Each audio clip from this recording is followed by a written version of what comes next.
Шаар башчысы катары бириң дагы бир дагы партияга тоспогулагын деп. Ар бир келип өзүнүн эркин оюн айтып кетсин деген ойду айтып атабыз. Мына астыда чоң саясий компаниялар келип атат. Саясий компания. Бүгүнкү күндө ар түрдүү партиялар келип, убадаларын берип, өздөрүнүн программаларын айтып жүрүп атышат. Бул мыйзам ченемдүү көрүнүш да.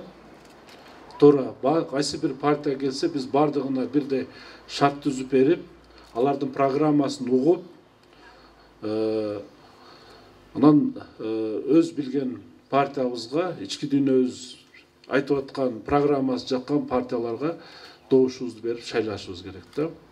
Эң негизгиси биздин Кыргызстанда, кыргыз мамлекетибизде тынчылык болуш керек, стабилдүүлүк болуш керек. Анан шайлоо деп элди бөлүп жарып, тополоң кылып, ызычы кылып, андайга биз жергиликтүү бийлик, Кудай буйруса, укук коргоо органдары менен катуу турабыз.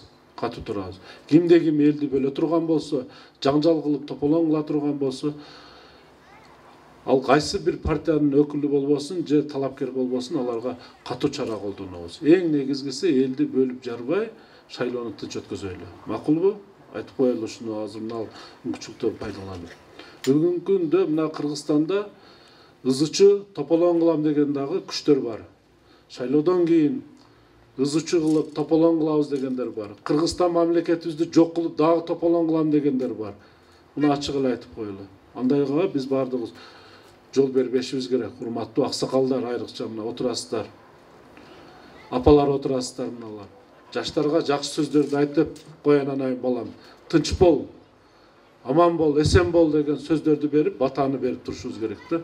Анан кээде мына кече Араванда болгон окуяны көрүп атпайсыңарбы? Ортодо эки партия үчүн элдер бирин-бири тополоң кылып, ызычы кылып, энелер сабалып ошол жерде кандай болуп атышат да. Эмне керек ошол нерсени? Шайлоо мына 10 күн, 11 күн убакыт калды. Өтөт. Силер менен биз ушул жерде калабыз, жүз көрүшөбүз, басабыз дегенде. Туурабы? Ким пешенесине жазганы, ал Кудай, Аллах жазып койду. Ушул партия барат, ошонун ичинде ушул депутат болот деп.